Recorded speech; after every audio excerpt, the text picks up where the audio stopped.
Jovan Buha! Buha! Yo, yo.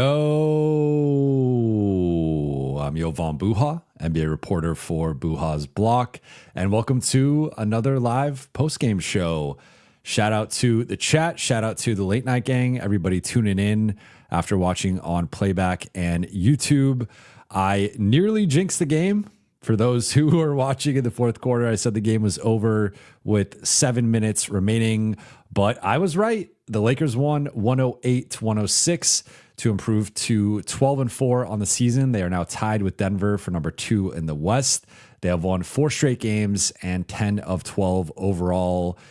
It was not the prettiest win, and they nearly blew it there at the end, playing prevent basketball offensively, a lot of iso ball, a lot of just dribbling the clock out, and a lot of settling for contested jumpers and low percentage shots. But LA eked out the win with a big defensive stop from the team overall, but particularly Maxi Kleber, who switched on to Keontae George and forced a double pump corner 3-point attempt, which fell short, and LA got the stop and got the win. Before we get started, you guys know the drill though. For those watching on YouTube, please be sure to hit that subscribe button, turn on channel notifications, and like and comment on this video. For those listening on Apple Podcasts, Spotify, or your podcast platform of choice, please be sure to follow, download, and leave a 5-star review. Again, shout out to the chat here. All right. Overarching thought for me from tonight's game is a win, but the standard should be higher. And what I mean by that is the Lakers had a unique opportunity here to play the same team back-to-back games in a week with a 4-day gap in between, right? So they played Utah on Tuesday, then they played them tonight on Sunday. 4 days later, and all week the Lakers were talking about, how connected they are, and they had the team bonding event on Friday, and talking about some game specific adjustments that they were making for this matchup. And certainly some things were better. I thought LeBron looked better in his second game overall. I thought they did a better job of attacking certain mismatches. And the defense, Lauri Markkanen shook loose for 12 points there over the final 7-8 minutes of the fourth. But for the most part, they held him to 8 points through the first 3.5 quarters almost. So there were certainly some things to be encouraged by in terms of adjustments and progress from Tuesday's game to today's game, including overall, LA held Utah to 126 on Tuesday, 106 tonight. So definitely a better defensive performance overall, though they scored 140 on Tuesday, only 108 tonight. But I think based on the amount of time that they had to rest and recover and get right, and also make some adjustments against this specific opponent, it did feel like this was a bit of a letdown and a bit of a disappointing effort. And they were up by double figures in the fourth quarter and were looking like they were en route to a 10, 12, 15-point win. And then they completely collapsed there in the fourth, just running ISO play after ISO play and making mistake after mistake, not getting back in transition, giving up a bunch of open looks. So again, to bring it full circle, I do think a win is a win. And some games it's going to be ugly. Some games you got to grit it out. Some games you need to get a big defensive stop. This was one of those games. So in continuing with the theme to start the season of resilience and Lakers culture and finding a way to get it done, this win checks all those boxes. However, the Lakers don't have many easy wins on the season. I think this should have been one of those games that they came out and from the jump set a certain tone and just put Utah away. And it didn't help that DeAndre Ayton ended up tweaking his knee, exiting the game, did not return for the second half. And that's going to be something to monitor. I've not yet received or gotten a clear update on the severity, but I don't think it's something that's serious. But even without DeAndre Ayton, this is one of the worst teams in the NBA. They are a bottom 4 defense, and I think LA should have probably taken care of this game a little easier than they ended up doing. So again, I like, you take the win, you move on, 10-12, 4 straight overall, but it was like a pretty ugly and sloppy win for LA. And I think there's a couple learning lessons here, right? So some interesting decisions by JJ. He closed with Maxi over Jackson, which I thought was deserved based on the performance of both players. But then he closed with Gabe Vincent over Marcus Smart and Rui Hachimura, which I just did not understand or agree with. And this goes back to Gabe was technically the 5th starter to start the season. Now that was starting over Marcus and starting alongside Rui, but clearly that there's an affinity there from JJ toward Gabe that I wasn't quite, I didn't quite see it. Like Rui didn't have the best game and Marcus didn't have the best shooting performance, but he was a team high plus 18 in just 17 minutes. So I don't know what's going on with Marcus's minutes. It's back-to-back games. He's only played 17 minutes, but I did not quite see the reason. Like Gabe did have some good defensive stretches, but I thought to me, it was more of like an innings eater type thing in the middle of the game, not closing the game with Gabe. So he did hit the 1-3 late, and then he also had the turnover on the next possession. But I didn't quite understand that. It felt like they were, Jake LaRavia only played 13 minutes as well. Like, just felt like they were a ball handler short at times in terms of the role players, the weak side guys being able to attack a closeout, make a play, even, when the stars were sort of stagnating in the offense was gumming up. I would have liked to have seen Jake, Rui, or Marcus more so out there than Gabe. But again, the Lakers got the win and they move on, but certainly some things to learn from the crunch time film, I think, on both sides of the ball. In terms of notable performers, we have to start with Luka Doncic, who nearly had another 30-point triple-double. 33 points for Luka, game high. 11 rebounds, also a game high. Game high. 8 assists, tied for a game high with LeBron and Keontae George. Excuse me. But 33, 11, and 8 for Luka, 3 steals, 6 turnovers. The turnovers have been an issue for Luka this season. He is leading the league in turnovers right now. And certainly he had a bunch of creative passes tonight, several behind the back, above the shoulder passes, high playmaking game from him overall, but also with the creativity. But there's been a little bit of sloppiness there, and I do think he was at times one of the primary culprits, or not even at times, like was arguably the primary culprit in that ISO ball. And Utah was sending a lot of attention toward him, and LA really struggled finishing and creating high percentage looks out of that. So that's not on Luka. There's only so much he could do when he's getting trapped repeatedly. But the pace for LA, they just went away from their general offense and it just became, let's dribble the clock out. And I think this needs to be a learning lesson for them. 10 of 24 shooting for Luka, 3 of 12 on threes. So 3-point shot continues to not fall for him. Did hit a couple step backs, but 7 for 12 inside the arc. That's been like when he gets into the mid range, those little floaters, those runners, exposing the ball, drawing fouls. 10 for 12 at the free throw line. Hit a big free throw late. So overall, a good performance from Luka, but the 3-point shot and the turnovers continue to be the only 2 blemishes really for him. Austin, 22 points, 10 rebounds, 4 assists, 1 steal, 3 turnovers.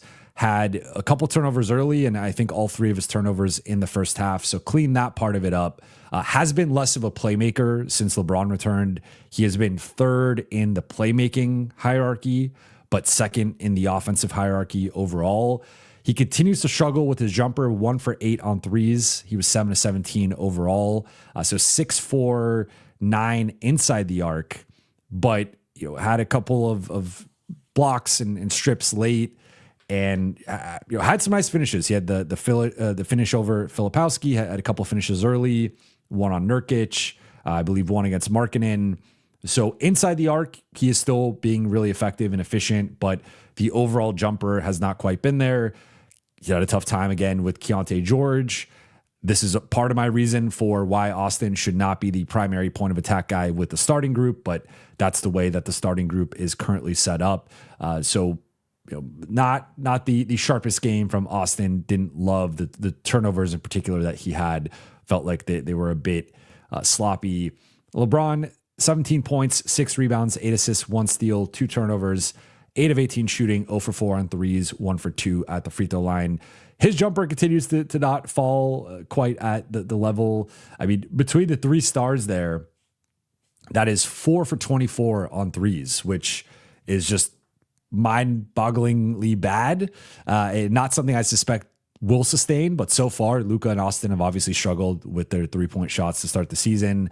But I thought LeBron looked progressively more comfortable. It was interesting that he had by far the worst plus minus on the team. LA was minus 14 in his 34 minutes. So he was part of, I think the defense has been a mixed bag to say the least, probably to start with LeBron.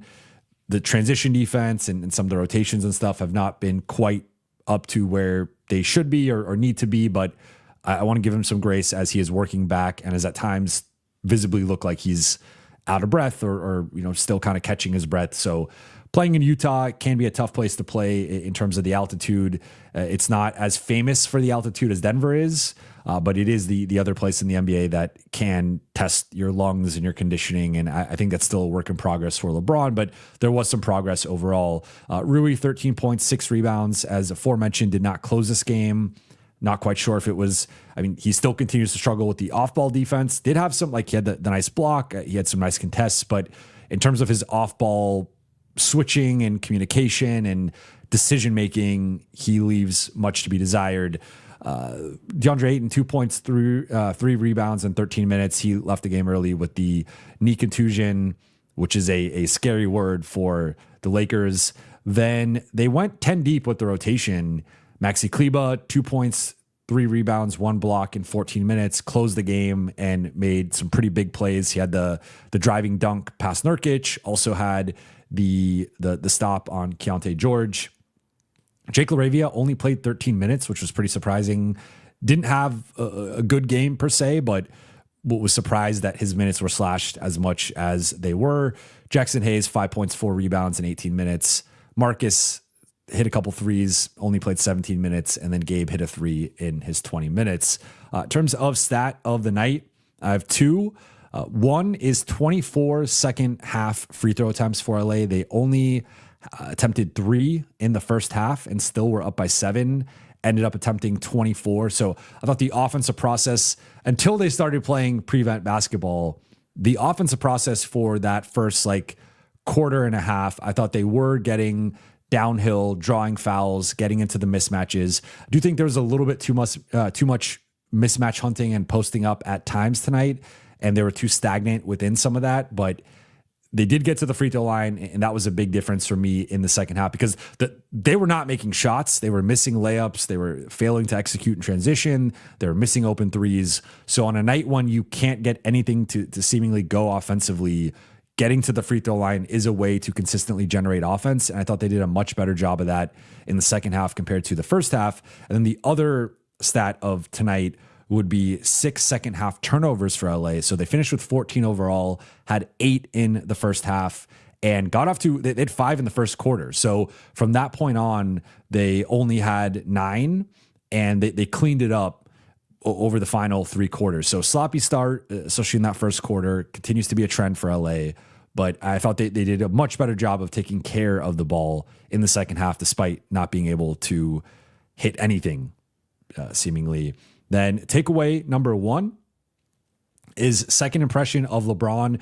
So I was asked before the game on playback what I thought was going to be one of the adjustments LA made offensively. And I said that I thought it was going to be a heavier dose of LeBron, and LeBron continuing to acclimate himself, get more comfortable and more assertive offensively.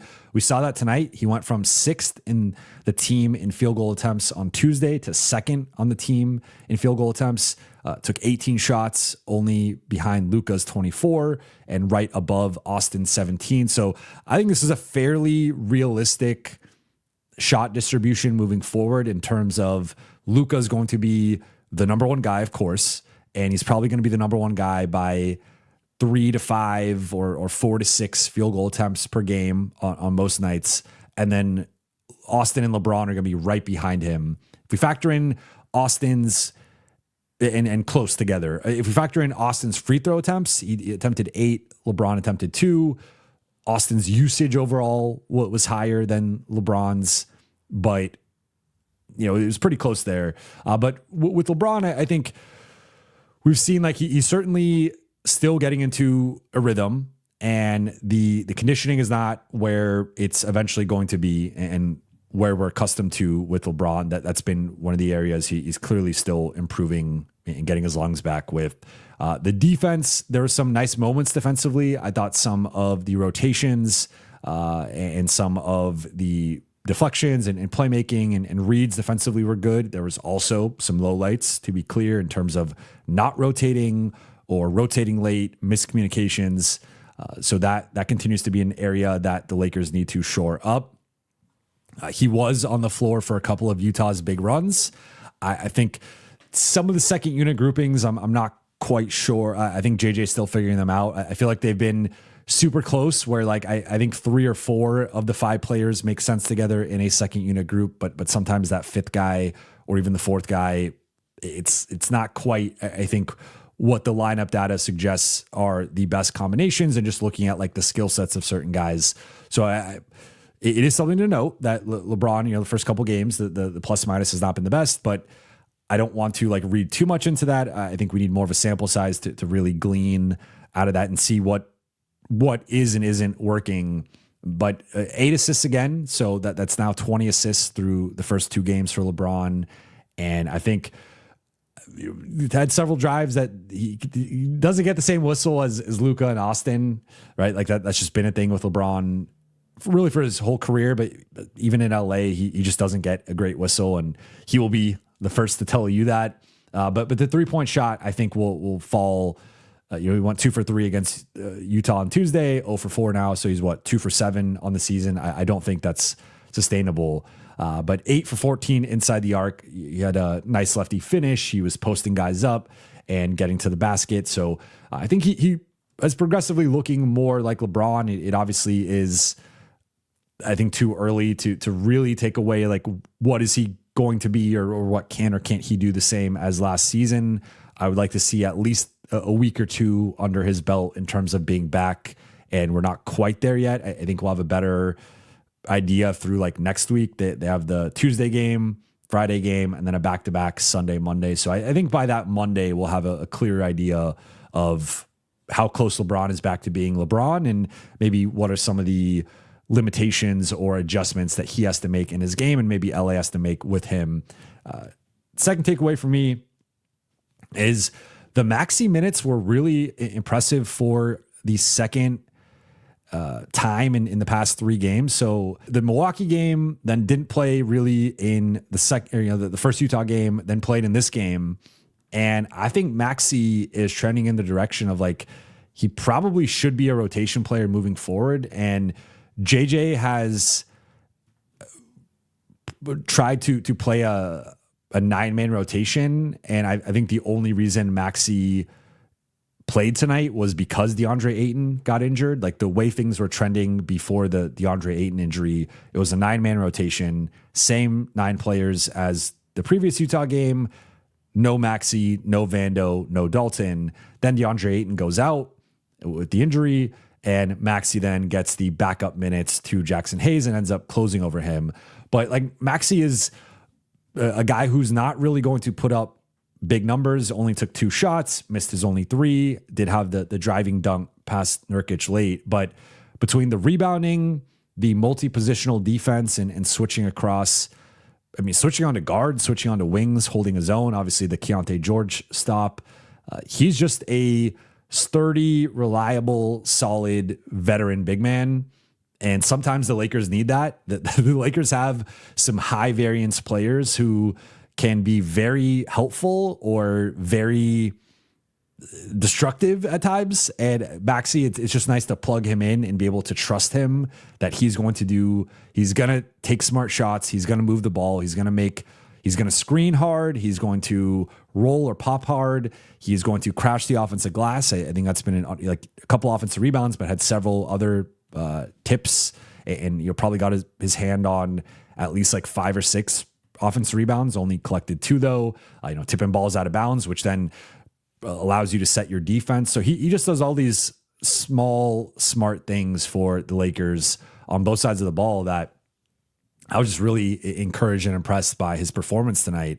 And Lakers were +1 in his 14 minutes. So he was among, the most productive bench guys. And I just think moving forward, if the Lakers expand the rotation to 10, I think they have to strongly consider playing Maxi. And even if they don't, I think when it comes to Gabe seemingly being the 9th man, although tonight kind of tested that, I think if anything, it should maybe come at the expense of some of Gabe's minutes and LA just playing bigger overall, and maybe us seeing some more 2 big lineups with Maxi and Jackson or Maxi and DeAndre, because I think he can play in those types of lineups, and LA just playing with more collective size overall. But I think Maxi has looked solid in 2 of the past 3 games, and even had a solid shift in that garbage time shift against Atlanta.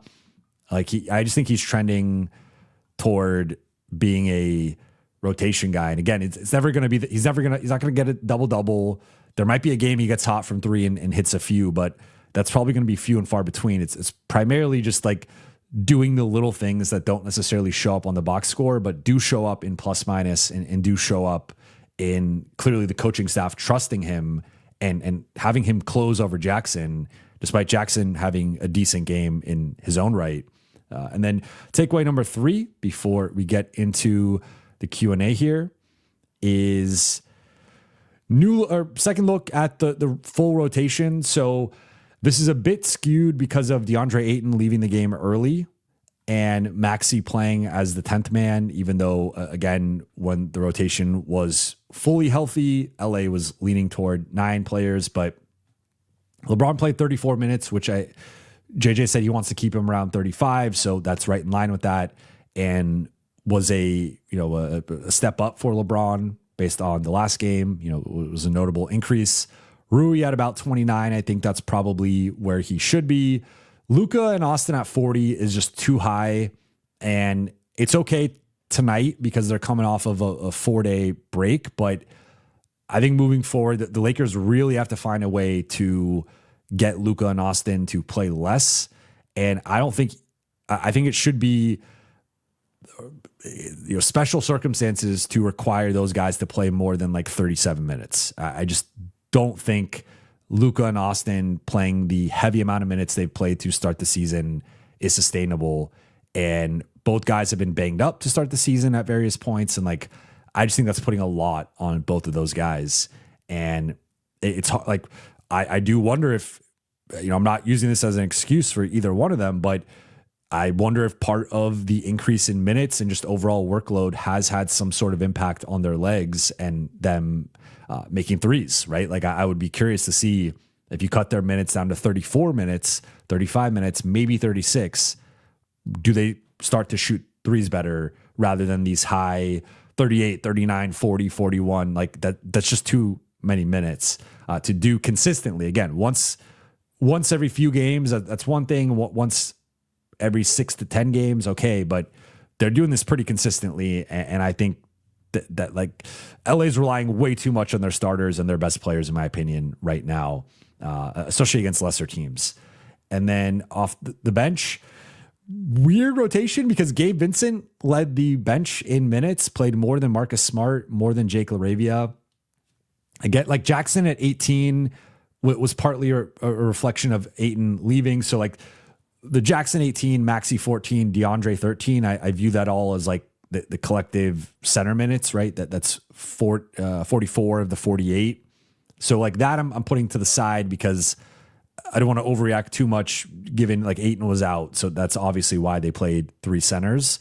They also played 4 minutes of small ball, but the rest of the rotation, Jake playing only 13, Marcus playing 17. So Jake, Marcus, and Rui all played a bit less. Gabe played more. I thought Gabe had some good defensive stretches. I don't think he was that much better than Marcus to warrant playing more than Marcus. With Marcus, the shot is a thing, and teams are progressively playing more off of him. So that might be the reason. He was also dealing with an illness. I don't know if maybe he's still getting his conditioning back, but it felt odd that Marcus hit a couple threes, was a team best plus 18, and still only played 17 minutes. And for all the people in the Rui Marcus discussion that are like, well, Marcus could just, he doesn't have to start, but he could close and he could play more or play similar minutes off the bench. Like so far, that's not been the case. It's been LeBron came back, Marcus has moved to the bench, and he's had his role slashed significantly. And I do not, unless there's a reason we don't know, and it's the illness or the conditioning or whatever, if it's like just merit based or JJ for whatever reason now prioritizing Gabe, like I think that's a mistake. And I think Marcus is a better player than Gabe. I think he's a more impactful player than Gabe. I think he's a better defender.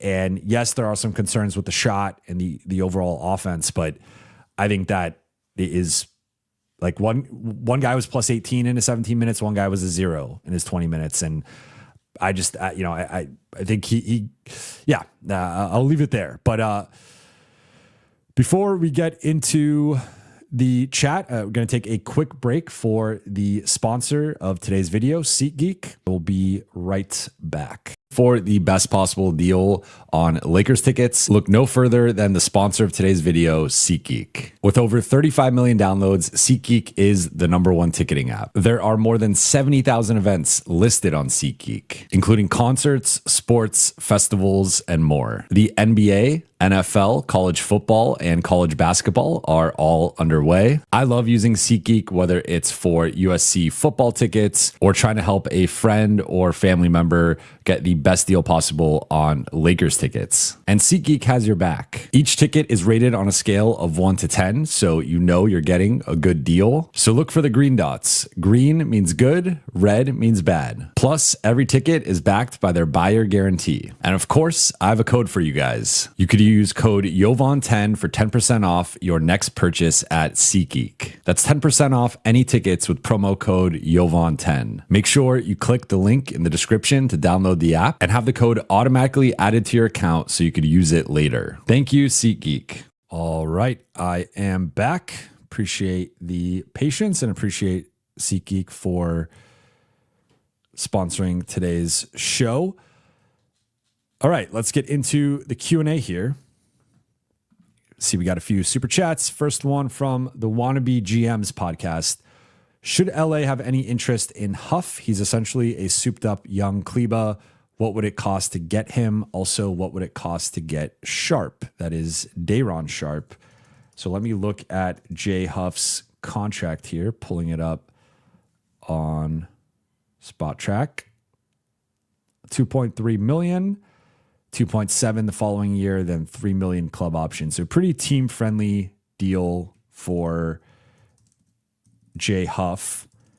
And so could you potentially get there with the Dalton contract if Indiana's thinking longer term? They do need a long-term fit at the 5, so that's where Jay Huff is pretty valuable to them. And then Day'Ron's making 6.3, then has a 6.3 million club option next year, which I assume if I'm Brooklyn, I am picking that up. So with Day'Ron, you don't quite get there with Dalton. And, so you could do maybe Day'Ron plus someone else. I know Zaire Williams has been a popular one for the chat. That could make some sense for a Gabe or a Maxi or something. But with Huff, I mean, Dalton in a second, maybe that gets it done. You're actually saving some money there if you're the Lakers. But I don't know if if Indiana does that, because Jay Huff has been like, they don't have an answer at center right now. And it feels like they're sort of auditioning multiple guys, but I don't think he's like untouchable by any means, but maybe Dalton and a second works for that. Shabugan, thank you for the super chat. Darvin Reddick does love him some Toriabe Princeton. Yeah. Look, I've talked about before, like, I think Gabe is a coach's dream because he's the type of guy who shows up early, stays late, takes guys under his wing, is a great teammate, works hard in every drill, takes everything seriously, and is just the consummate professional and pays attention to the scouting report, watches fit. Like, he just does everything you'd want from a player on your team. So I totally get why JJ likes Gabe and is drawn to Gabe. I just think there is a bit of a talent and impact gap between Gabe and Marcus, or Gabe and Jake, or even Gabe and Rui, who, again, LA closed with the 3 stars plus Maxi plus Gabe. So he technically closed over Rui. I just, I don't really get it. Like, I guess they were trying to keep him on Keontae George, and he had some nice possessions, but also with how LA was switching, he still ended up switched on to Lauri Markkanen at times, or onto bigger players. So it just, I didn't agree with closing with him. I'll just leave it at that. Oots of the Wee, thank you for the super chat. DA leaving early really hurt us. Needed his size. Also, I know the offense can look better, and I love Luka, but he needs to move around without the ball. I agree on DA leaving really hurting them, and we saw the gap there between what Ayton can do against mismatches and in those situations where teams are blitzing versus Jackson or Maxi, that there is a big gap there. And to your point, they needed his size on the glass and with rim protection and whatnot. So definitely a big loss losing DA. There isn't really a like-for-like replacement for him on this team. He is a better rim protector and rebounder than Jackson. Certainly a better rebounder, but I think the rim protection overall, when he's engaged, like, I thought there were some rough stretches early from him, but he's coming off the illness. We don't know how much of that impacted him, and then he ended up tweaking his knee. And yeah, Luka, there are times the ball could be a little too sticky, and I don't even mind the ball being sticky with Luka because he's that great. I think that the bigger issue can be, I thought that the offense down the stretch was a disaster class, and that's not solely on Luka. That's partly on LeBron. That's partly on Austin. That's partly on JJ, and not calling sets and just playing way too much ISO, post up, mismatch ball, and the results just not. And Utah, at some point, Utah just was like, this team can't shoot, so we're just gonna leave guys open and protect the paint and collapse on guys driving or collapse on guys trying to post up, and we're gonna live with Gabe made his only 3, but like some of these guys aren't even shooting when they're open, and then some of these guys, like Austin missed several shots, and LeBron missed some shots, and Luka missed some shots, and it was just like, this team can't shoot. We're gonna live with that. So I think that's the next progression for LA, but I would agree. Like I would like, even with Luka playing off the ball, it can be to get him into positions to score. It's, let's put Luka in the corner, run him off a couple pin downs, and see if you could get him curling toward the basket or in the middle of the floor against a mismatch. But it was just basically, let's dribble the clock out, space the floor, and then let someone either try to score one-on-one, or maybe someone runs a pick and roll into a one-on-one situation. And it just was really ugly basketball down the final 6-7 minutes of this game. The Wannabe GMs podcast, thank you for the super chat. What would it cost to get Champagnie from the Wizards? Are we overthinking the 5th starter? There's so much offensive talent. Why not just plug in a 3-and-D like Champagnie? I would say, how much would it cost to get him? And if we're overthinking the 3rd starter, is two separate things here. So Champagnie, Justin Champagnie, brother Julian, plays for Utah. I keep saying Utah for San Antonio. He's making 2.4 this year, 2.7 the following year, then $3 million club option. I assume that will be picked up. So team friendly, cost control contract, rookie scale contract. I don't think he's quite at that level of being the 5th starter, especially over Rui. I think Rui's just a better player. Now, could you argue he's a better defender and that fits more? Sure, but I don't think they're going to trade for him and start him over Rui. So I don't think we're overthinking the 5th starter. I think we're properly thinking it. I think it's a clear need on this team, especially if, again, like I'm trying not to be too hard on the decision, but I think if you're in a situation where JJ feels that the best answer is closing with Gabe Vincent. I think that's where like that player isn't quite there on the roster. And like you could make an argument for Gabe, you could make an argument for Marcus, for Rui, for Jake. They all have clear pros and cons, clear pluses and minuses, and minuses and cons that you could argue should prevent them from closing in certain matchups. But I think this is a real issue for this team, especially when you look at like the 5-man unit for the Nuggets, or the 5-man unit for the Thunder, or the 5-man unit for the Rockets. And I would argue the Thunder and Rockets have some optionality where they probably go with like 7 or 8 legit guys you could argue could start or close. The Nuggets, I think it's a clear top 5, and then the bench is better, but I don't think anyone is really competing. Maybe Peyton Watson's pushing for one of the 5 spots, but for the most part, I think Denver has like a clear top 5.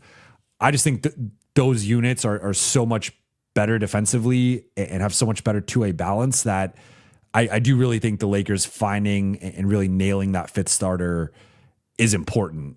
And they have the offensive talent with the Ford guys. So to your point, like they have enough talent where you don't need like an 18 point per game scorer as the 5th starter for the Lakers, but you do need a guy who can really defend, and in my opinion is an upgrade over Smart.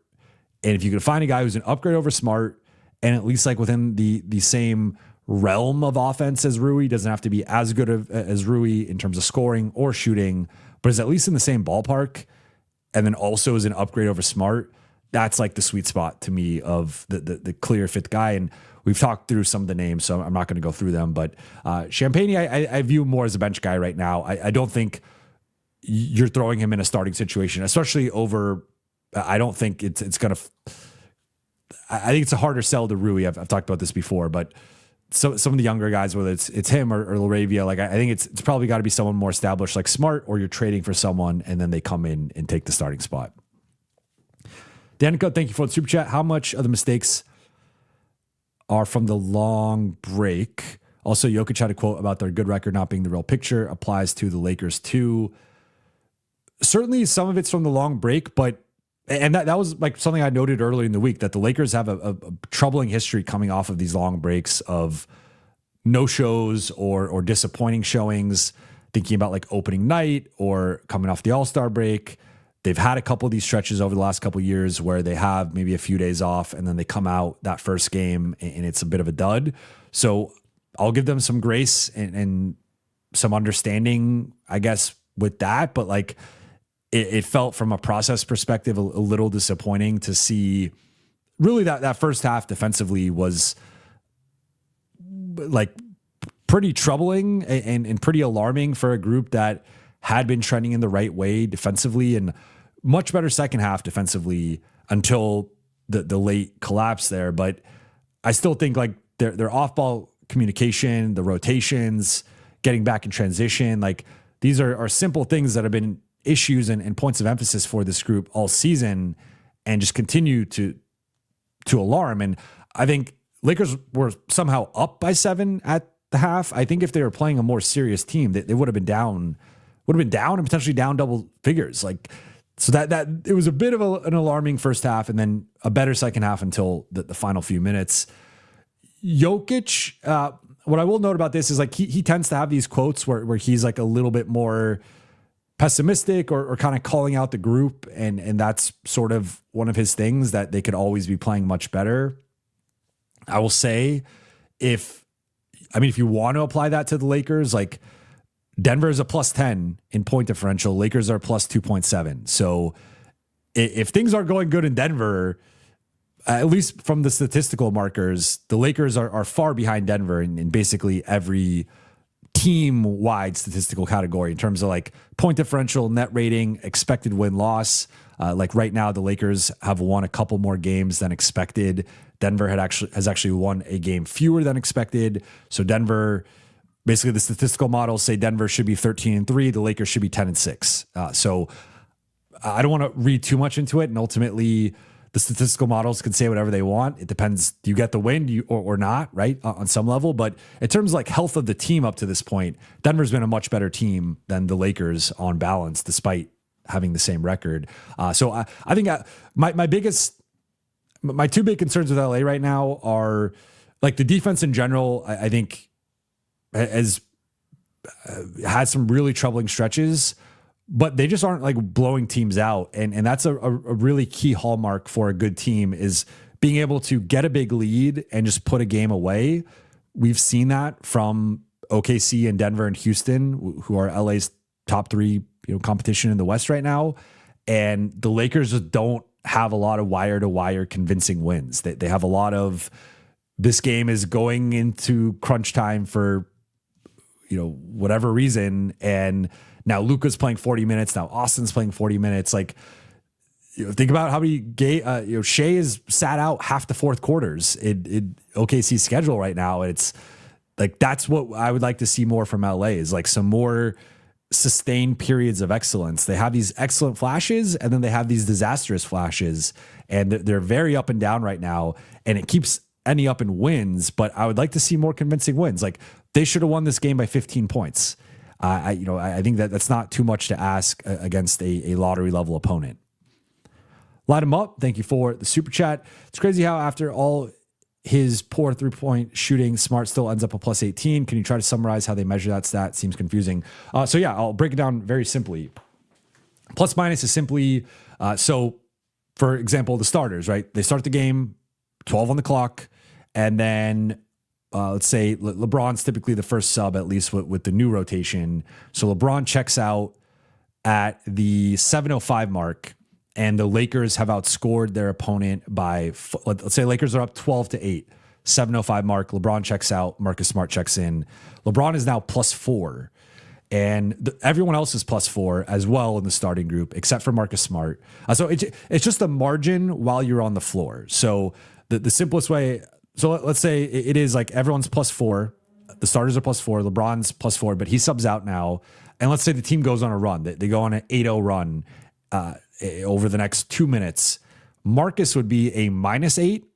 And then the starters, the rest of the group who was out there, they were +4 in that 5 minutes with LeBron on. But now in the 2 minutes with Marcus on, they just went -8. So some basic math, +4, -8. Now they're -4. So Luka, Austin, Rui, Ayton, they'd be -4 in their now 7 minutes. LeBron would be +4 in his 5 minutes, and Marcus would be -8 in his 2 minutes. So it's simply the margin of the score based on the minutes you're out there. Now, there are a lot of factors that go into it because bench players tend to, especially on good teams, like tend to have a less margin for error with the plus minus because typically the starting groups and the starters are the ones carrying the plus minus, though OKC has tested that theory this year. But like, it depends on who are you out there with, right? Like you could be a great player. And sometimes we see this. I think LeBron has suffered from this at times where it's like, you could be a great player. You could be doing great things, but you're not out there with the best group or you just get unlucky. Your team goes through a slump. The other team gets hot and all of a sudden you have a negative plus minus. So it's not the end all be all by any means, but it is a nice snapshot, especially for players who aren't like a Marcus, going back to last season, like a DFS. They're not putting up the biggest numbers, and we're not measuring them by did they get 10 rebounds, did they get 10 assists, did they get 4 steals. It's not really like that for those guys, but it's are they impacting winning, and is the team consistently winning their minutes? And that's where single game plus minus, there could be a lot of noise in that. Again, if you're out there for the wrong stretch of the game, it can really impact your plus minus. But what I think is more indicative of a player's impact is like a longer period of plus minus. And now with the Lakers being 16 games into the season, for most of the players who have at least played 10, 12 games, if not more, you can kind of look at some trends and be like, okay, well, this guy, the Lakers tend to win this player's minutes. This guy, the Lakers tend to not win this player's minutes. This has been one of the biggest arguments for me with Rui versus Marcus. The Lakers have been better with Marcus on the floor than Rui. I'm sure we could find some noise in some of that, but it's also like Marcus has started, he's come off the bench, and so I think, but there's a lot that goes into it, but at its like most basic form, in terms of how it's actually calculated, it is simply the margin while you're on the floor, and then it does not count against you when you're off the floor, and that's why I try to use that example of with the starters. The Enigma, thank you for the super chat. Given Braun sciatica and AD's injury, where would the Lakers be on November 23rd, 2025 without the Luka trade? Serious question. They'd be in a tough spot. I think, even if, let's just assume like Austin takes the same jump. Let's even assume they still I guess they did the DFS trade already, but let's say they let DFS walk and they get Ayton, they get LaRavia, they get Smart. They make the same moves. So it is simply swap out Kleber and Luka and put AD and Max Christie back on the team. I mean, Max Christie's had a hell of a start to the season. I think he'd be a great fifth starter for LA, or at least a good one. But I think the starting group, it's probably Ayton. It's interesting because without LeBron, it's probably Ayton, AD, Rui. But obviously, AD's only played in a few games. Then with AD out and LeBron back, obviously it goes back to Ayton, LeBron, Rui. But my assumption would be that the starting group would be probably Ayton, AD, LeBron, Max, Austin. And without LeBron for the first 14 games and without AD for most of the season, it would be primarily on the shoulders of Austin and then to a lesser extent, Rui, Max, DeAndre, Marcus, etc. But I think if we take out, because again, no LeBron for the first 14 games. So if you take out Luka and replace it with a little bit of AD and there's several games they probably don't win. I don't think they beat Memphis. I don't think they beat Miami. I don't think they beat San Antonio. I don't think they beat Charlotte. I don't think they beat Utah tonight. So yeah, we're looking at a group that's easily under 500. Maybe they're like 6-10, 5-11, something like that. So yeah, it would be pretty rough. Could be even worse. Rich, thank you for the super chat. Maxi over Jackson. I would probably go more matchup based. I do think Jackson, especially with Luka, has really good pick and roll chemistry and their lob connection. I mean, we saw it again tonight.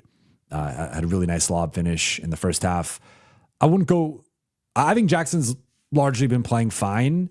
He can't he had the stretch where back-to-back plays, he picks up a verticality foul and then he picks up an offensive foul. Then he's getting into it a little bit with the refs. I think he's done a better job of not getting into it as much with the refs and toning that down, but still you'll see him looking for the nearest ref, chirping at them. And he I feel like can get distracted by feeling slighted or feeling like the refs are against him. And that continues to be a bit of a hurdle for him mentally. Everyone will have that moment, but with Jackson, it feels like it lingers a little bit longer than it should. And honestly, Luka deals with that, right? But Luka's Luka. And Luka's putting up 30-point triple doubles. Jackson is not Luka. And Jackson, there are sometimes different rules for different players. And when you're a star, you could get away with getting into it with the refs or being upset about a call or maybe thinking about it a little bit too long. Because even if Luka's thinking about it, he'll go hit a step back. He'll go get fouled. Luka almost plays better when he's angry. Jackson, I think, plays worse when he's angry. Jackson starts to become destructive in a negative way, right? So I think Maxi's making it more of a conversation.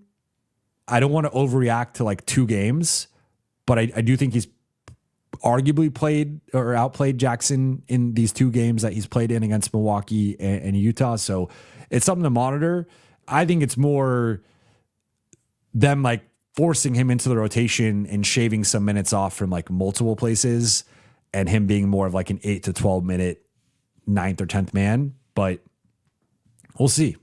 The Enigma says, I like Maxi more at the 4 as well. He's more of a stretch 5, have him at the 4 and Jackson or 8 and at the 5. Yeah, I'd like to see, I think that's a too big lineup that can make sense against a Houston or an OKC in doses. I don't think it should be a heavy usage thing, but especially in some of those bench lineups, I think it can make some sense. Bofum says, Lakers role players are too inconsistent. They'll either give you a good game or a bad game, like a roller coaster. I agree. However, I would know most role players are inconsistent.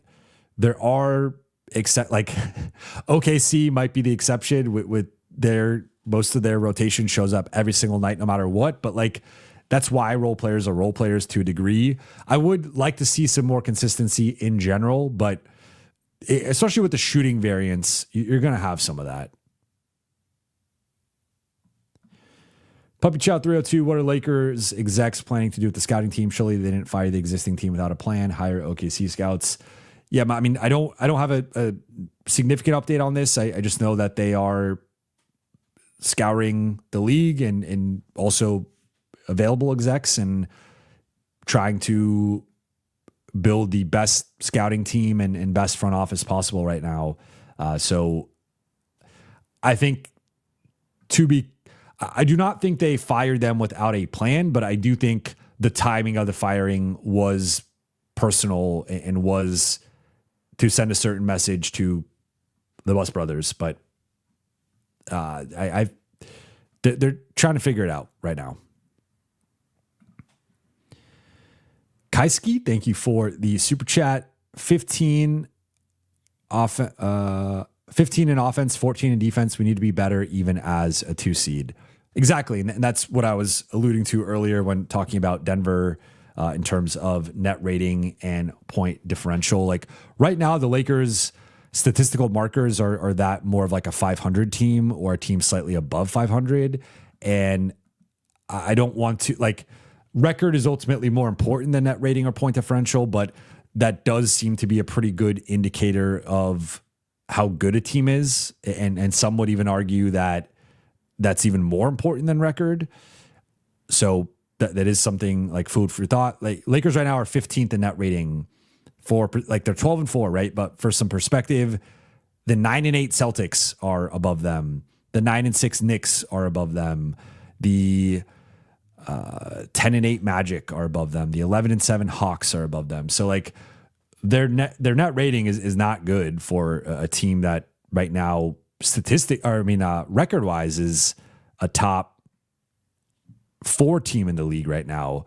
But it's because, to your point, they are 14th in defense and 15th in offense. It's wild to me that they're better defensively than offensively. That does not pass the eye test to me, but those are the numbers.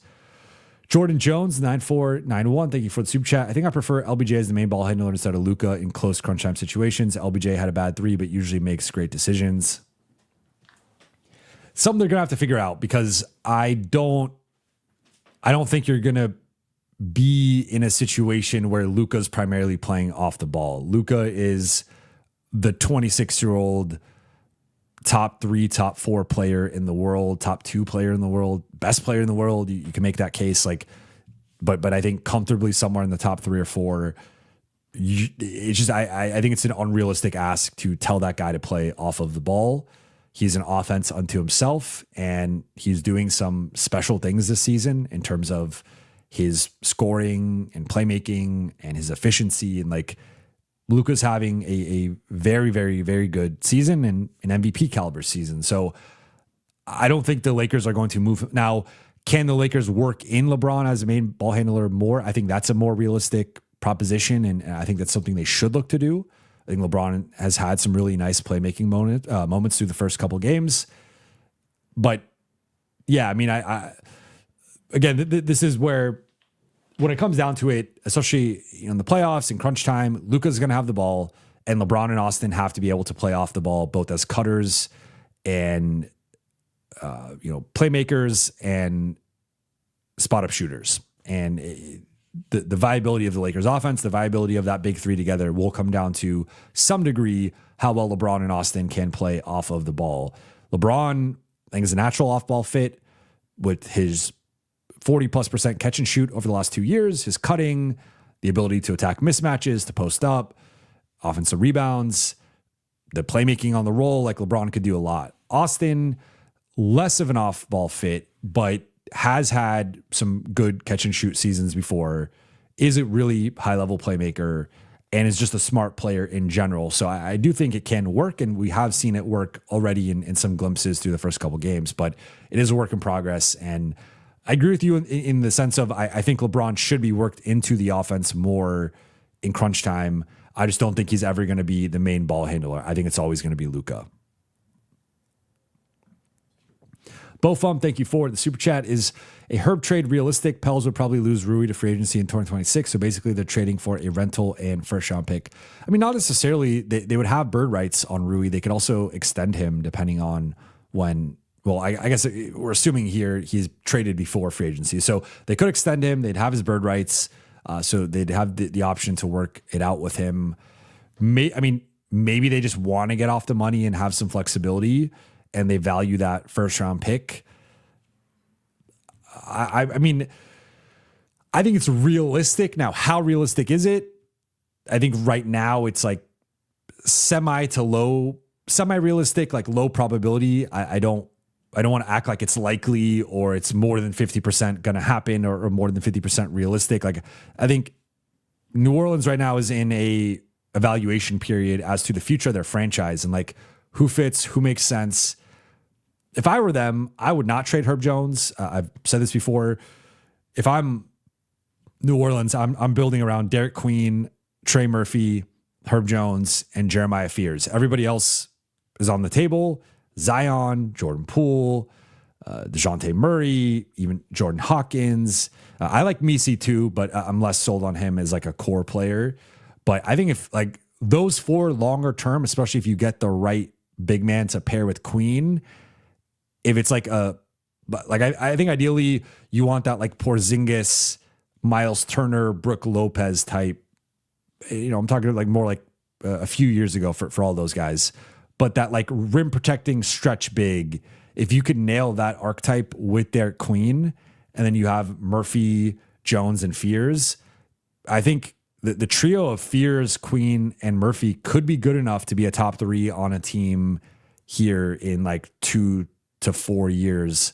Herb as the defensive guy, and then that stretch five who could also protect the rim. Like that could be a pretty good team together, I think.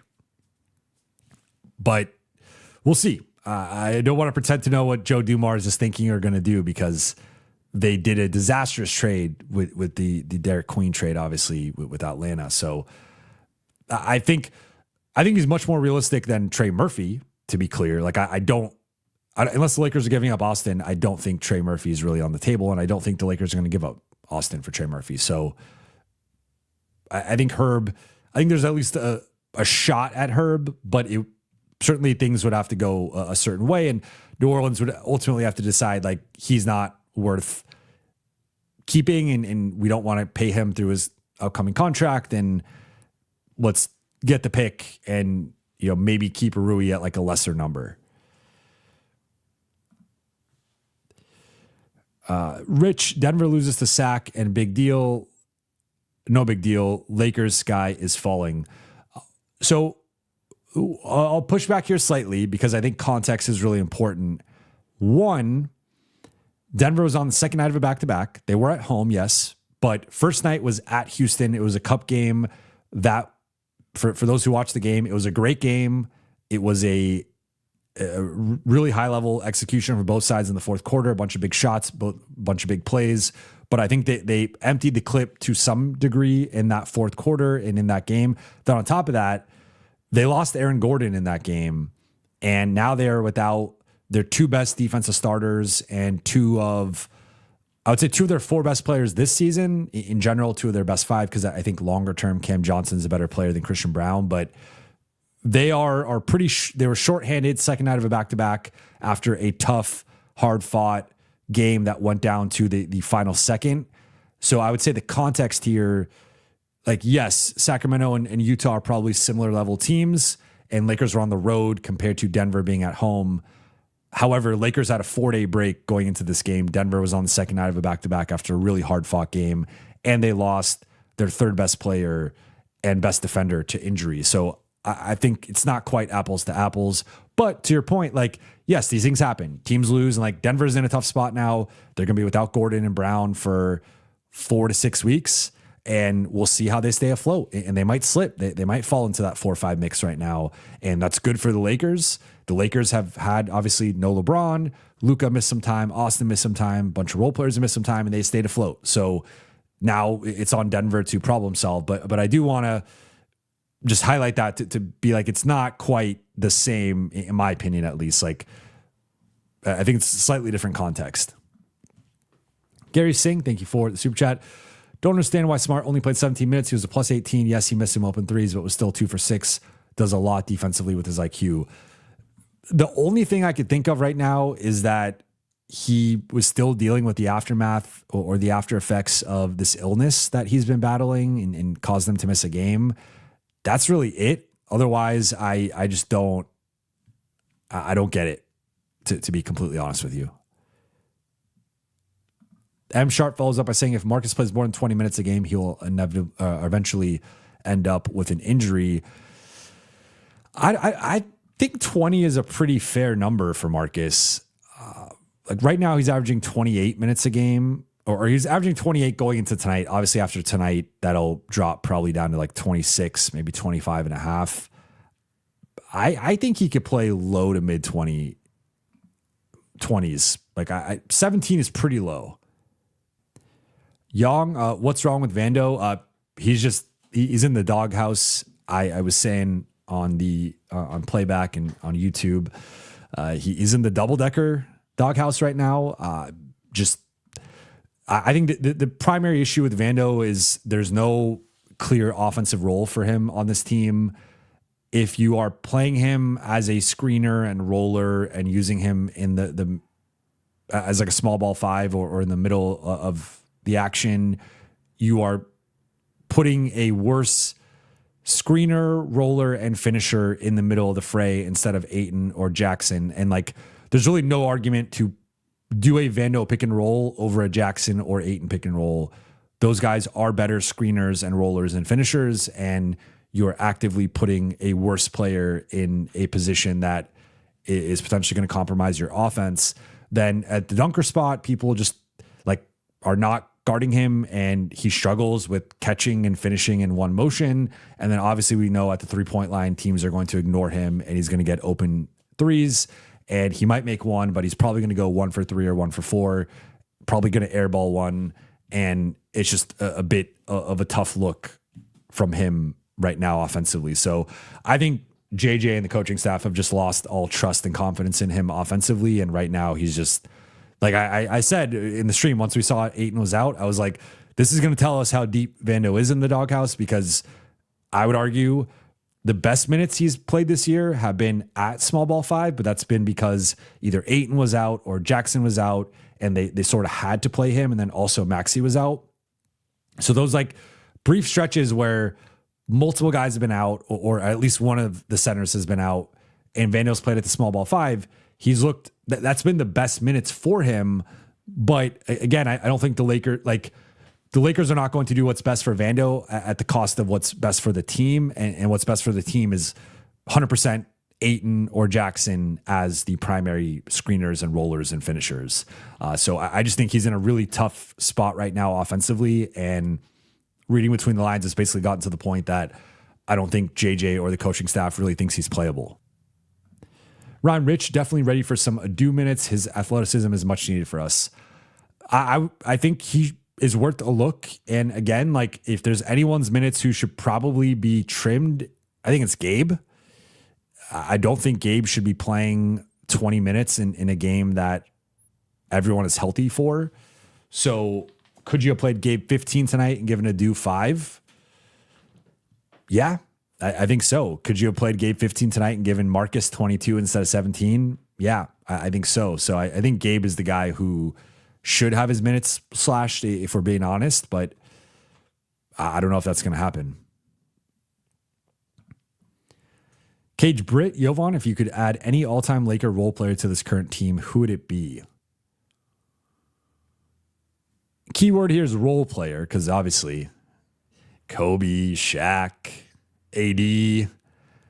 I think I would go 08, 09 Trevor Ariza. I think that is like the perfect fifth starter type. To a lesser degree, you could go Ron Artest. I think Ariza was better on guards than Artest was. Artest could obviously scale up a little bit easier, but I think for what the Lakers need, prime or near prime, entering as prime Trevor Ariza, looking at that 08-09 season, just 32% on threes. So it was a different game back then. Teams weren't shooting as many threes, and he did have a really great playoff run where he shot 48% on 4 threes per game.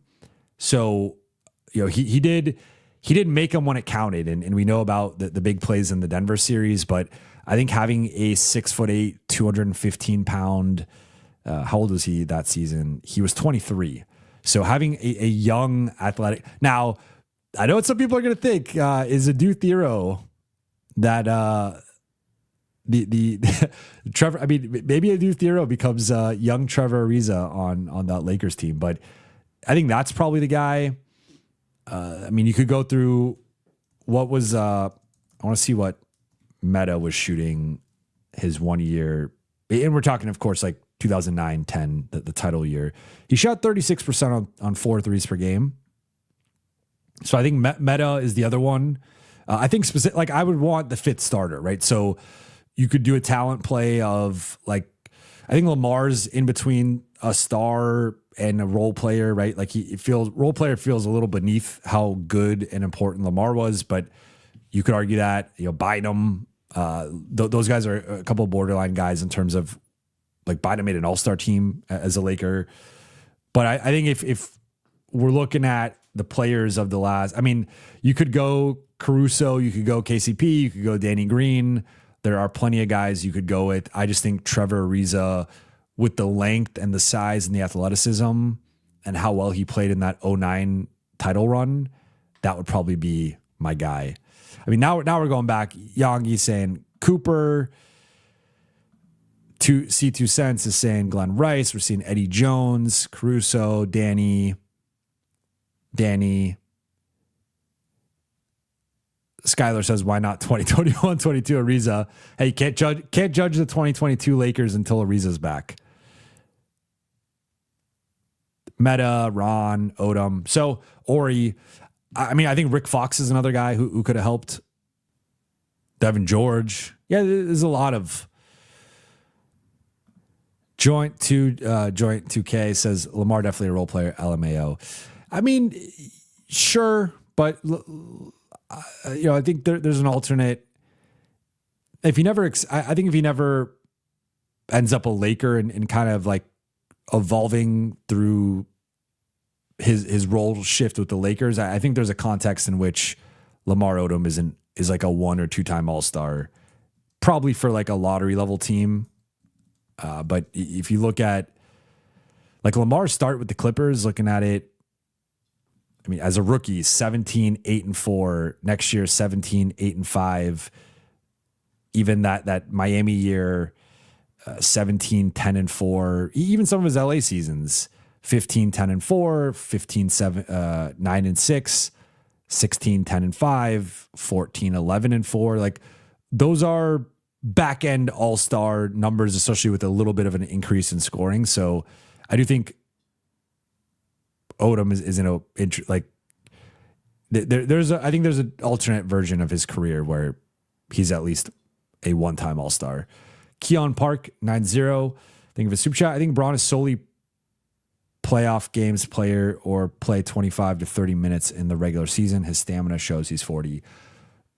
That could be where we're headed with LeBron. I want to hold off on judging him until we have, like I said, with my first takeaway, which was about the second impression of seeing LeBron.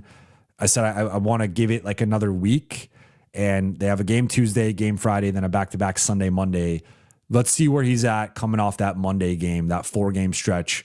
He'll play 6 games. We'll see if he even plays in the back-to-back.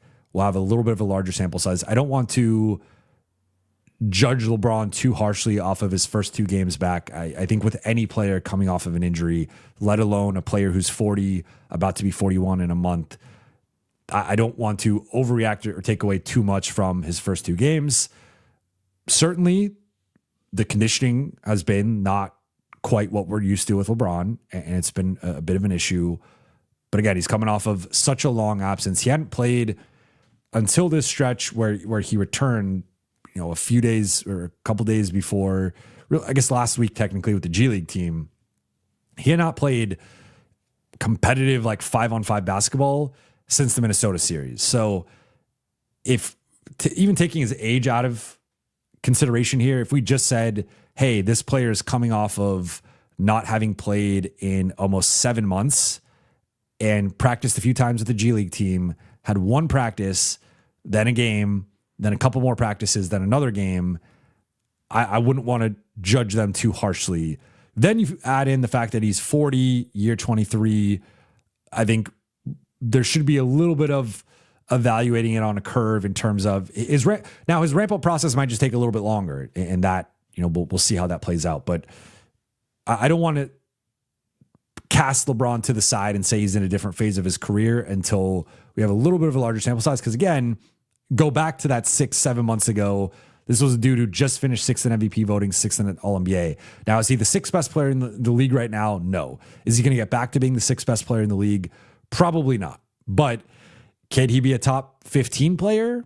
I think that's still within play. And I think that will determine to some extent what the Lakers' ceiling is as long as he's on the team. So I want to hold off on judging LeBron prematurely. I want to give it a little bit more. Now, if he looks like this a week from now, 2 weeks from now, 3 weeks from now, I think the point you're making is entirely fair. And now it's in a let's be conservative with him. Let's conserve his minutes and let's focus more on the playoffs. Kane Carter, hey Jovan, how would you compare role players in depth from the 90s and 2000s versus now? For example, old heads will trash LeBron and say MJ, Kobe did it with more top-heavy rosters to diminish his GOAT case. So I'm not going to get into Bron versus Jordan and Kobe because I've talked about that before, and I don't really want to rehash that. What I will say is the average role player now is far more skilled than the average role player back in the 90s and 2000s. If you go back and watch, there are starting level players, even some all-star level players who cannot dribble with their left hand comfortably against NBA defenders back then, or, couldn't shoot. Right? Most stars at this point are at least league average shooters. Even, you go back a few years and say Ben Simmons or Russell Westbrook, but those guys, we've seen that their impact be progressively phased out to a degree because of the non-shooting. So the average star, I think in today's game is just far more skilled and talented and gifted than the average star previously, but then that also extends to the role players where every team seems to have 2 to 3 guys that with a certain opportunity could drop 20 on a given night. Whereas I think that the biggest thing that really stands out to me is think about some of the guys, again, I say this all respectfully and with as little shade as possible, but Todd McCullough was the starting center of the 2002 Nets against Shaq.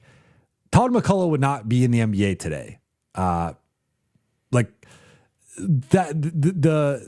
part of that was a Shaq specific thing where teams wanted these big bruising fives on their teams to have for the Shaq matchups. But some of the bigs back then compared to some of the average big now, we saw Jackson Hayes pick and pop for a 3-pointer, a few weeks ago. Those guys were not doing that back then. And again, a big part of it's the shift in the philosophy of the game. So who's to say that those guys with the modern philosophy couldn't adapt and develop those skills? But that's a purely hypothetical where we're going off of what they could do back then and what they can do right now. And there's been a clear evolution in the game. So I think it's unfortunate to me that it feels more so in the NBA than in the NFL and MLB. There's a reluctance to accept that players get better. It's a basic evolution thing, right? I like to have an optimistic view of these things, and humans are supposed, this is a whole other conversation, but humans are supposed to be better. We're supposed to be smarter. We're living longer, right? Things evolve ideally in a positive way. That's how I view sports. And we could say Bill Russell, Bob Cousy, George Mikan, all these guys, they were very dominant for their era, but drop those guys in now and it would be pretty tough for them. And they'd probably look more like role players. Now give them modern medicine and training and all that stuff. Obviously they probably could adapt, but it's just, I don't know why old heads in the NBA refuse to acknowledge that the game has evolved. And if you go back and I've done it, so Go back and watch an average possession from 2005 or 98 or 93, and then look at an average possession now. Look at the ground being covered on rotations. Look at the help defense. Look at the pace. Look at the skill. Like, it's night and day. And anyone who is denying that, I think, is just hating on the modern game. But now you got me riled up. Now you got me going. What's up, Iceberg? Omaris, I don't know. They changed the names back. That you guys don't have your normal names. Did Drew Timmy get signed on 2A or was the post fake? He has not been officially signed yet, so don't want to say it's fake, but maybe premature. Just incredible, but more games missed today.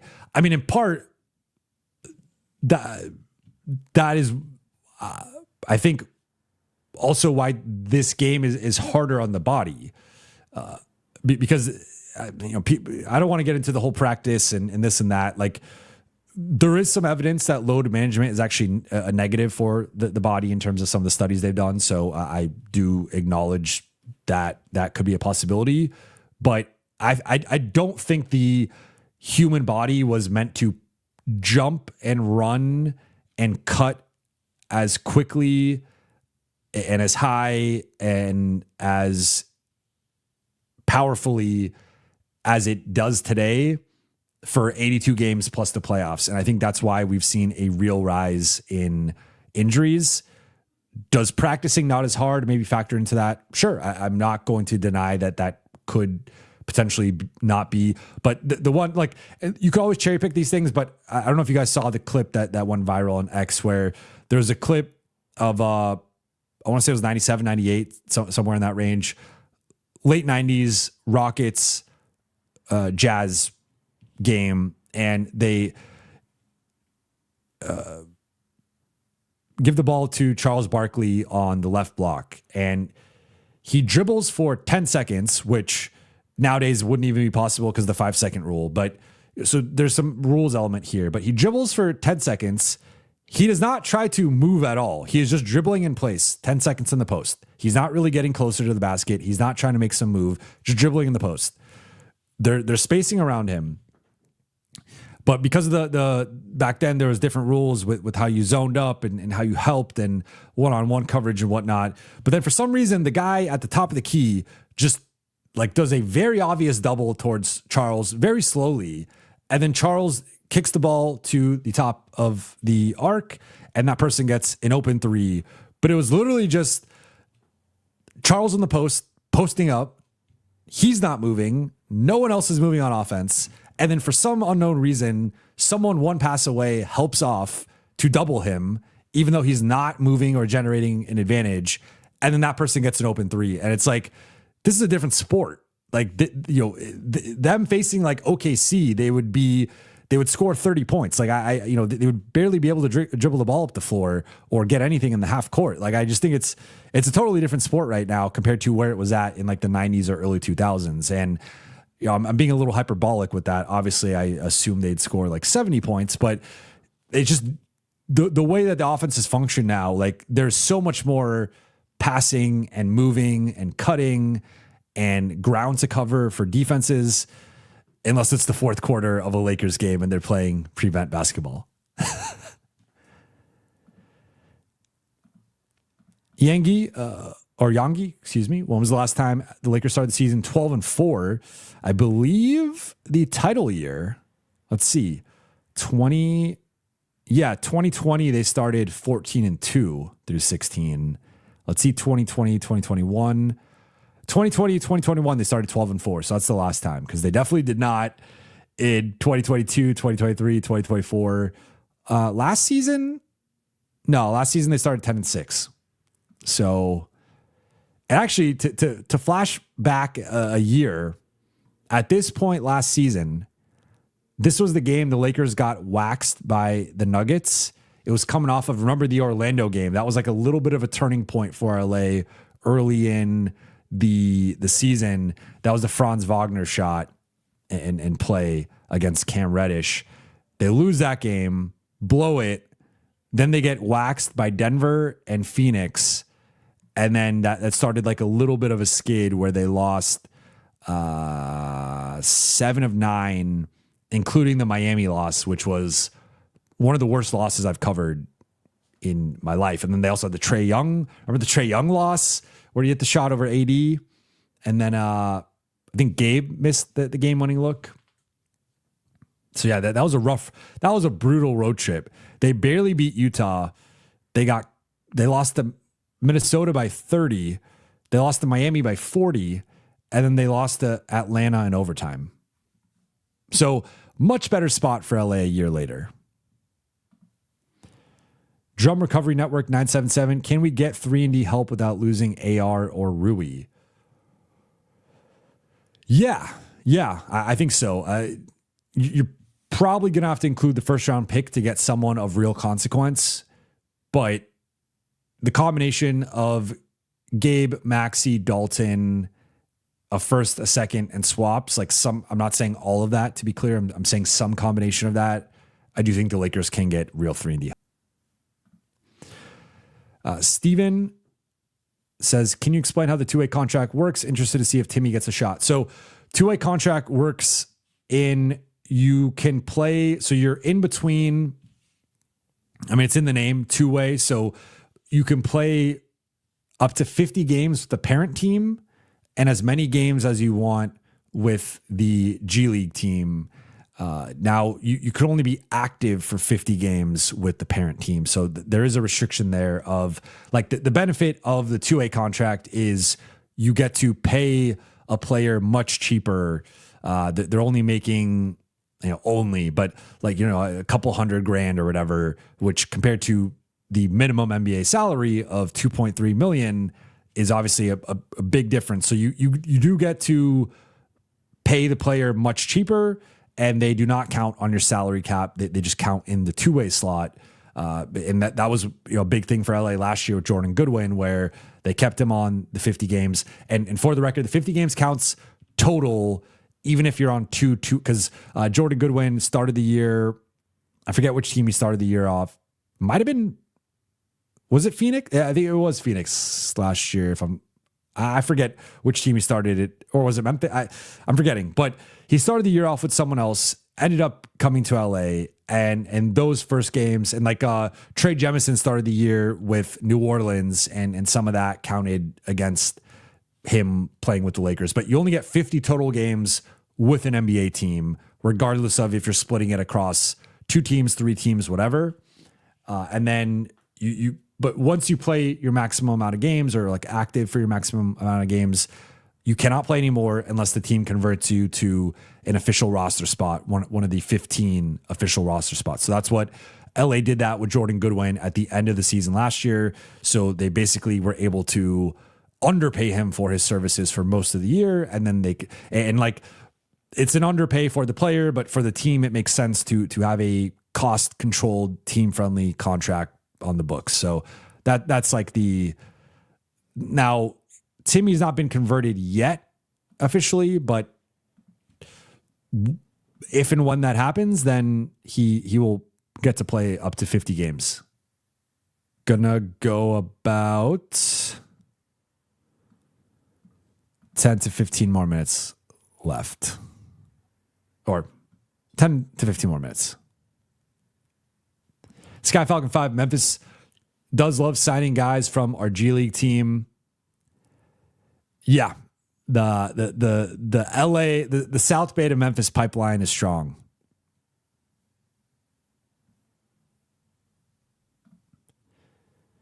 Not the Lakers GM. Shout out. Is Rob in the chat? Before the season started, they said the West will be a slugfest with at least 12 capable teams. Do you believe that now? I think there are only 7 legit playoff contenders in the West. Let's go through it. So we'll start at the top of the conference. OKC 17-1, historic season. Their point differential is up to plus 17 right now. Absolutely bonkers. Statistically the best team of all time right now, obviously 18 games, but they're destroying everybody. Yes, they're a legit team. They are the heavy championship favorites. Lakers number 2 right now, tied with Denver. Lakers are a legit team. I think right now the realistic ceiling is probably Western Conference Finals with the current group. I think they have to make a trade to go beyond that, but I think there's certainly a world where the Lakers make the conference finals depending on how the bracket breaks.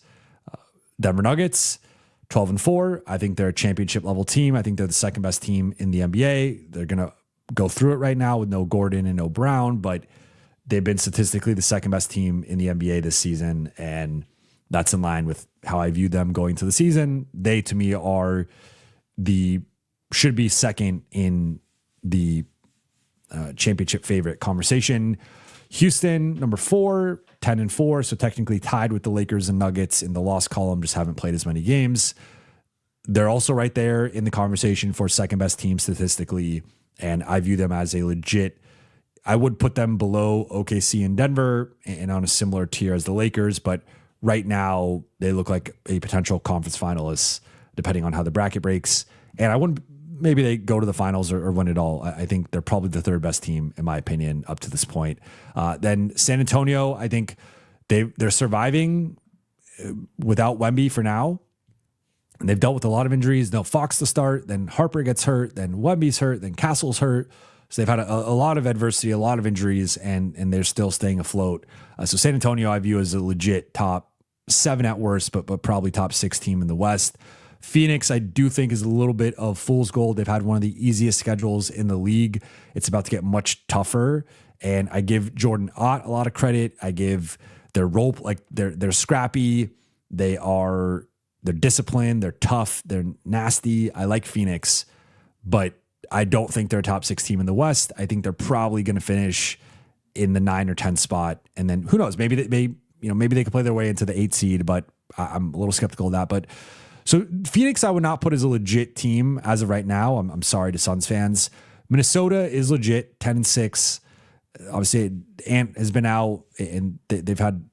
I mean, they've been very up and down. I think Minnesota is legit. Back-to-back conference finals. You can't overlook that. But to me, they're more right now on that fringe. Probably going to be a 5 to 7 seed. Golden State, I still believe in. They've had a really tough schedule to start with how much they've been on the road and a lot of back-to-backs, but they've obviously gone through it. They're an older team. They don't have as much margin for error. So this is where I think it probably stops.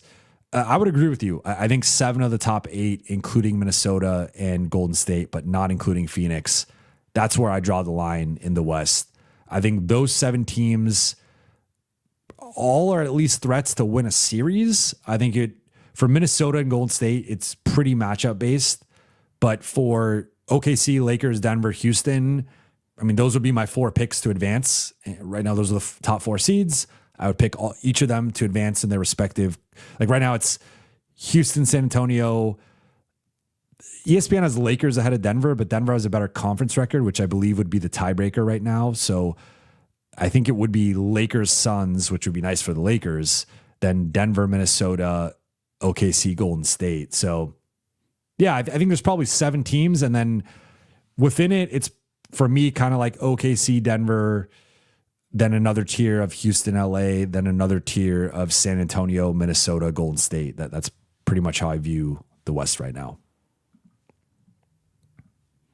Jordan Jones, thank you for the super chat. My home team is the Wizards. Any advice? LOL. So are you a Wizards fan? If you are, I appreciate you tuning in. You're 1-15. I would just start getting familiar with this draft class, start getting familiar with the trade machine, and look for the progress with your young guys. I like some of the Wizards' young talent. I don't think it's quite at, I don't think you have the guy yet, but you could get the guy with a top 3 pick in this upcoming draft. But like Sarr, I think has looked much better compared to his rookie year. Keyshawn George obviously has taken a leap and is in the most improved conversation. Trey Johnson has had some flashes. Cam Whitmore, Koulibaly. I think it's a lot of role players, but you got the right guy and it slots everybody properly, that's what you should be looking for. Choco Thunder says advice: be a Laker fan. That's a good one. Or if you want to be a front runner, be a Thunder fan. Civic Citizen, my advice: make better decisions. Look, you can't control where you're born. You can't control what teams you root for. I guess you can, but you're supposed to root for your home team, I guess. This says Lakers tiebreaker versus Denver is the conference standings. Denver is in OKC's conference. You're talking about division, and yes, they're not in the same division, but by conference record, Denver's actually better than the Lakers. Denver's 10-3, Lakers are 9-3. So that's the part I don't get. I wonder if NBA.com has the Lakers second and Denver. So I'm a little confused because by conference record, Denver's, I don't know. Well, I guess if you're the Lakers, take the 2 seed, right? Connor Phillips saying the basketball gods, you aren't the Kings or Clippers. Yeah, it's wild I didn't even mention the Clippers in that, but yeah, the Clippers are not in that.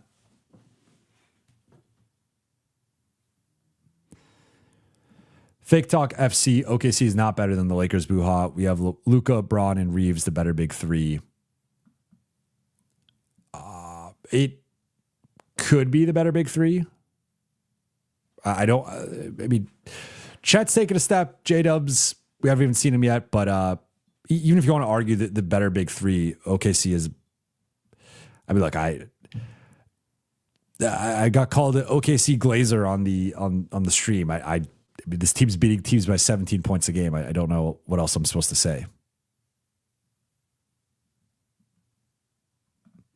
BC 2 seed is much better 2 rounds with home court. Yeah, I mean, of course you want to be the 2 seed over the 3 seed. 100%. That's not even close.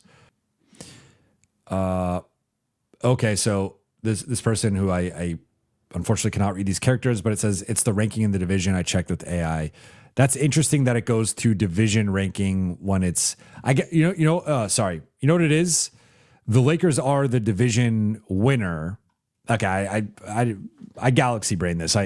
But division winner is always the tiebreaker when it's a head-to-head thing, especially if you have not played. So yeah, that's why the Lakers are the 2 seed. So yeah, Omara says I thought it was conference record. It's conference record if one of them is not the division. If it's the same division, then it's division record. But then it goes to if the tiebreaker is always if you are leading your division, that is the tiebreaker. So thank you for reminding me of that, and that's a good catch there. Civic Citizen, does scouting team help coaches prepare? Yes. So I mean, there's multiple layers here because there's like scouting team in the terms of like scouting. There's multiple layers within the scouting department there's scouts who scout NCAA.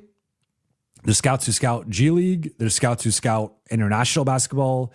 There's scouts who scout NBA basketball who are traveling all the time on the road, going to every game. And like you go to an average Laker game and a lot of the media there isn't actually media. It's actually scouts from other teams who are there.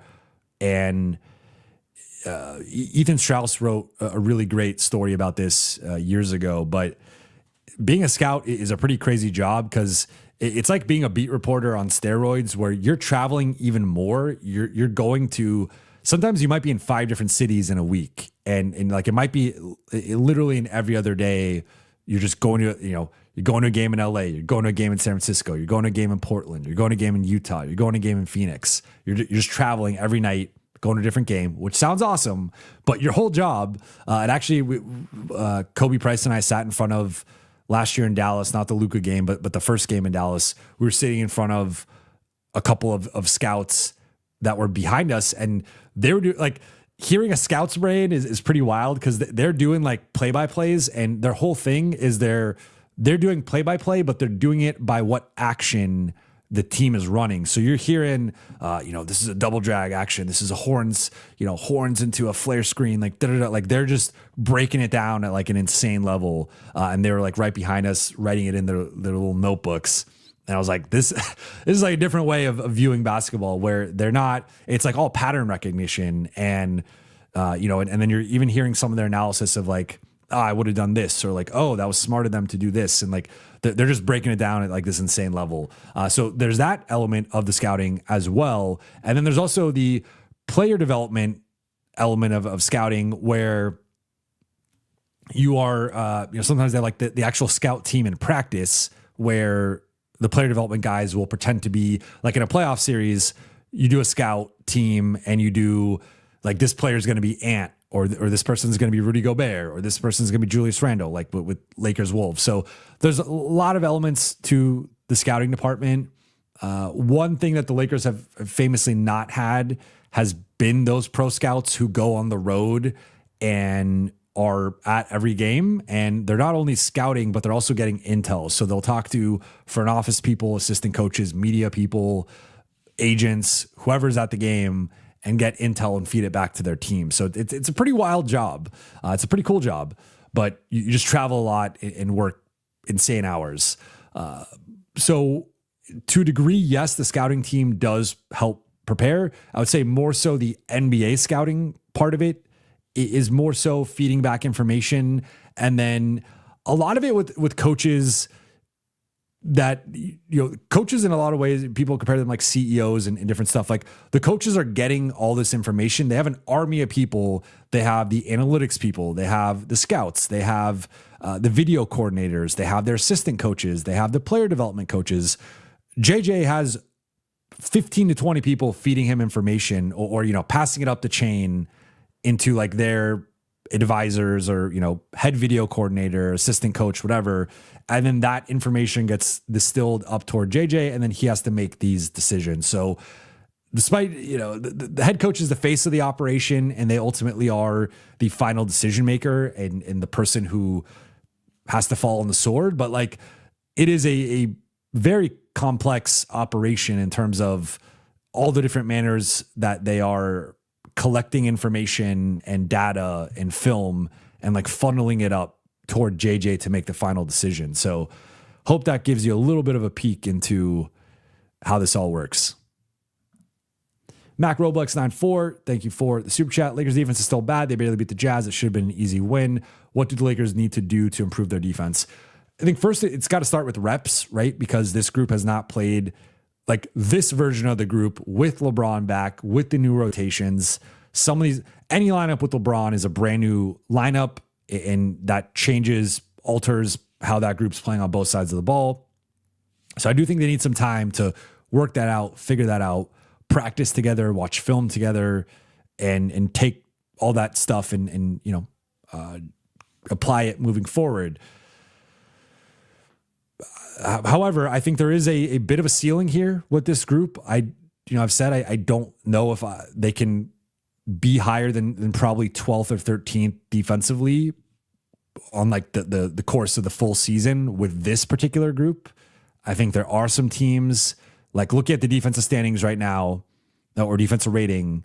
OKC is just a better defensive team. Detroit is just a better defensive team. Dallas, for as bad as they are, they can't score. They have one of the worst offenses of all time right now. They're a better defensive team than the Lakers, Miami, San Antonio, Cleveland. Phoenix might be a team that slips. Houston is a better defense. Denver could be a team that slips. I think Golden State's a better defense. Toronto's had a good start. I think Minnesota's a better defense. Atlanta. So like, I do think already I just named probably 10, 11 of these 13 teams that are ahead of the Lakers that I just don't really see slipping below LA. So LA right now, I think 12th or 13th is probably the ceiling for this group. Now, if they make a trade, I think top 10 is possible, and back end of the top 10, which is that's a great place to be in. In terms of specifics, if you want to get into like the X's and O's, I think there should be certain matchups and certain players they don't switch as passively against. I think a Markkanen is a really good example of that. Some of the off-ball actions you have to switch, but some of the just passive, let's let them pick the matchup and switch Gabe Vincent onto Lauri Markkanen. Like, I just think that's a mistake.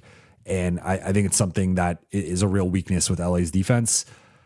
But the communication, the rotation, the processing, those have been areas that they've been up and down in. I think the help side defense at times, like there was one play, George, the pick and roll situation, George blows by Austin, which part of that's on Austin not containing the ball. But then DeAndre Ayton like starts to help over and then just like moves back for some reason. And that's like, you gotta commit, you gotta be assertive and commit to a decision, but your decision should be, I'm going to protect the rim. And if Yusuf Nurkic is popping out, I will live with a open Yusuf Nurkic 3. I will not live with an open Keontae George layup at the rim. So that's where I think just some of the decision-making from their defense, and like, they will try to do the right thing and then sometimes like kind of mess it up or do the wrong thing, or they have a great defensive possession, then they don't box out. So I think there's an attention to detail with their defense that comes and goes that I would like to see more consistently, but they are at an athleticism and speed disadvantage in almost every matchup.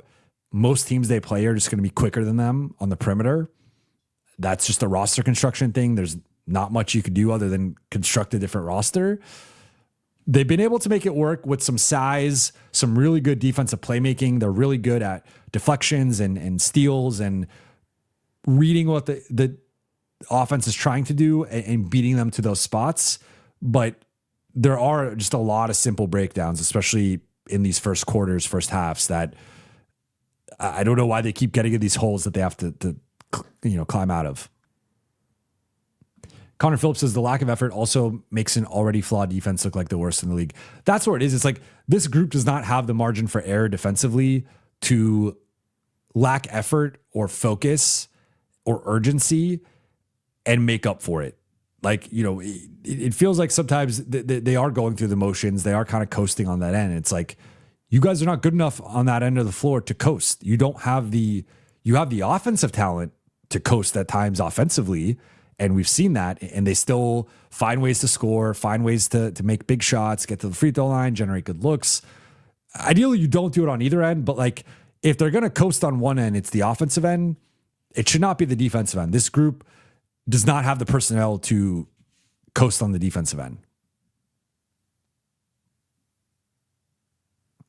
Choco Thunder says Lakers must be top 10 for both defense and offense. That is the goal. That is typically the hallmark of most championship teams are top 10 in both.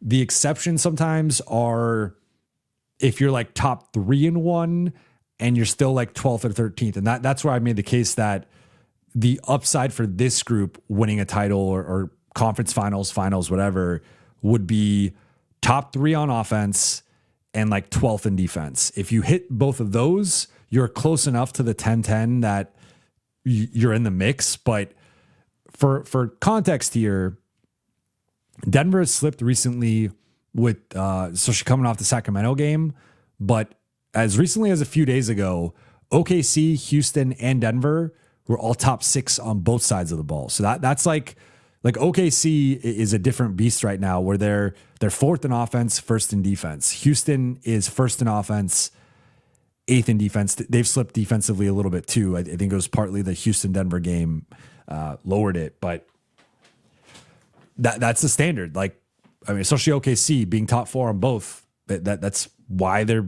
killing everybody. Daryl Ford says they're 14th on cleaning the glass. What are we talking about? I'm talking about NBA.com. Lakers are 14th in NBA.com as well, but you could use cleaning the glass, NBA.com. King Carter asked about RJ Barrett. I don't think RJ Barrett is, you bring up Wiggins and DJJ. I don't think he's that level of defender is the big thing. Like, Wiggins and DJJ are both longer than RJ Barrett. RJ's a little bit like sturdier and stronger, but those guys have a general level of athleticism that's a little bit higher than RJ's. I think both guys, more so DJJ, but Wiggins to a lesser extent, Wiggins, I think, has sort of transformed his game, but like there's like a knack for the ball and like role player stuff that I think they check a little. Like RJ to me is more of a scorer, more of an offensive minded player. So I think he's had a better season buying in. Like I think Toronto overall is punching above their weight right now, and everybody's locked in and like buying into the vision. And I think that's a great thing. And you got to give Darko and their coaching staff over there a lot of credit. But I don't think RJ has ever flashed the defensive ceiling that Wiggins or DJJ have flashed. Mo Love, how are Luka's turnovers relative to other high usage players? Well, right now he is leading the league in turnovers. If I'm not mistaken, I will pull it up right now. If we go, let's say per 100 possessions, just to normalize it a little bit. Well, this is now. All right, let's go per game. Per game, he's leading the league. He's at 4.3. Devin Booker's at 4. Castle's at 4. Morant's at 3.8. If we want to go by usage percentage, and then if we look at the turn, so let's go by usage right now. Pete Nance is leading the league in usage at 43%. But we go down a little bit. Luka, among players that have played double-digit games, he leads the league at 36.4. He has where's his turnover percentage? I don't know why it's not showing here. Okay, that is not helpful. 1 second. Okay, here we go. All right, Luka has a 34.2% turnover percentage on his 36. Some of these numbers are a little weird. This might be one he's on the floor. Because looking at it, Giannis is higher, Jaylen Brown is higher, Embiid is higher. I don't know what this is showing me. This is kind of, it's a little high, but Luka also just has the ball so much that it kind of comes with it. I don't think it's anything out of the ordinary. Fake Talk asks, are you impressed with Kleber today? Yes, he was one of my takeaways that I highlighted earlier. Do you think he helps his team in the playoffs? Just depends if he's on the roster. I would not, to be clear, for as good as Kleber's been, I would not, like, if you could get the fifth starter and you have to give up Kleber, I would still do that. I don't think he's been good enough to like not include in trade talks. Keon Park says Russ high. Not, I'll look on Basketball Reference. It's not going to have Luka's updated. It's a little easier to look at some things on Basketball Reference than NBA.com sometimes. Right now, entering tonight, he was at 37.4. I believe it went down. Russ, in peak Russ years,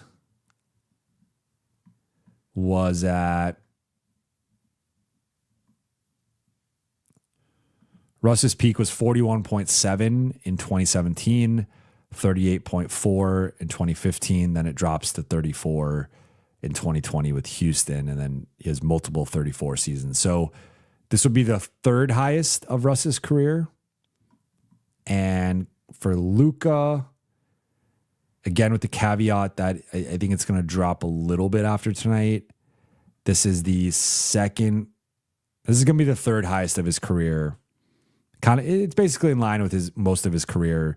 He had 37.6% in 2023, 37.4 in 2022, and then he drops a bit. So, yeah, I mean, Luka's usually in that 36, 37 range, and that's exactly where he is. Sammy asked, do you think that Lakers will be involved in the Kings fire sale? Depends if the Kings are open to trading with the Lakers. That's a real thing, that there's a lot of bad blood from the Kings side, but just like the fan base and through the years. But if they can, I think Keon Ellis is someone who makes a lot of sense. All right. I'm going to wrap here. I will be back on Tuesday with post-game reaction.